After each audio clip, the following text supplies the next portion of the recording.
नमस्कार। आज आपण करणार आहोत करडईच्या भाजीची पछडी। करडईची पानं मी निवडून घेतलेली आहे, स्वच्छ धुतलेली आहेत। करडईची पानं ही अशी लांबट असतात आणि साइडने थोडी काटेरी असतात, म्हणजे भाजी मार्केटमध्ये आपल्याला ही भाजी सहज ओळखता येऊ शकते।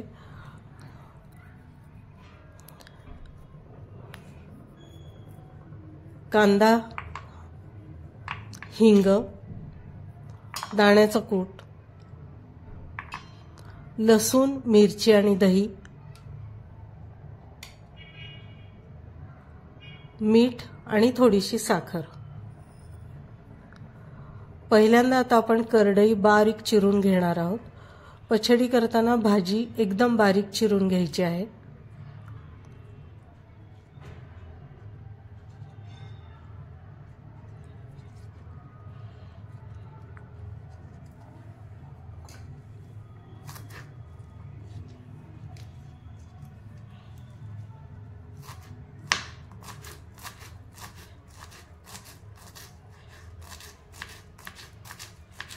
इथे मी भाजीचे देठ घेतलेले नाहीयेत, फक्त पानं घेतलेली आहेत।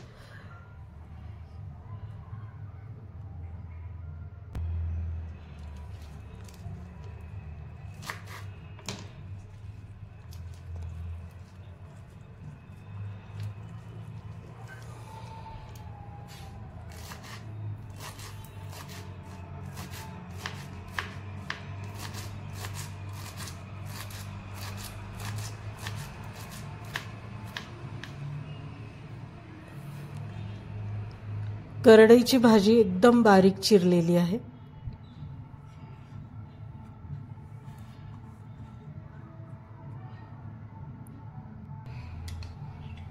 याच्यामध्ये आता 2 चमचे दही घातलेलं आहे।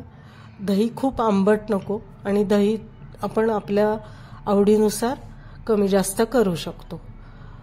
कांदा, अर्धा कांदा चिरलेला आहे। दाण्याचा कूट 1 चमचा आहे। पाव चमचा मीठ आणि थोडीशी साखर। आता इथे दही, साखर आणि मीठ हे वेळेवर घातलं तरी चालणार आहे, कारण खूप अगोदर जर त्यात घातलं तर पाणी सुटू शकतं।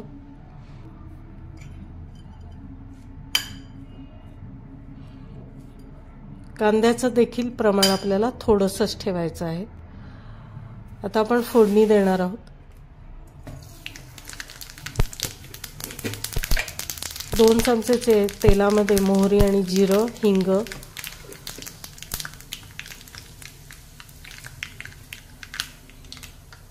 लसूण, मिरची, 2 मिरच्या घेतलेल्या आहेत आणि 7 ते 8 लसणाच्या पाकळ्या चिरलेल्या आहेत।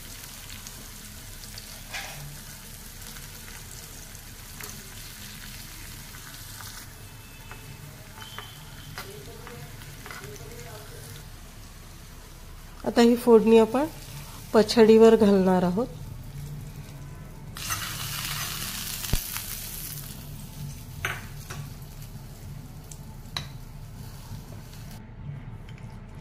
सगळ्यात शेवटी आता मी याच्यामध्ये चिरलेली कोथिंबीर घालणार आहे।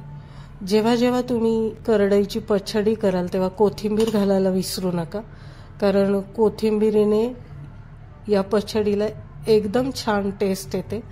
फक्त कोथिंबीर सुद्धा बारीक चिरून घ्यायची आहे।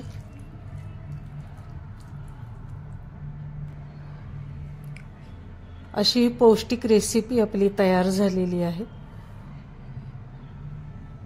तुम्हाला आजचा व्हिडिओ आवडला असेल तर कमेंट्स नक्की द्या। आपण पुन्हा भेटूया।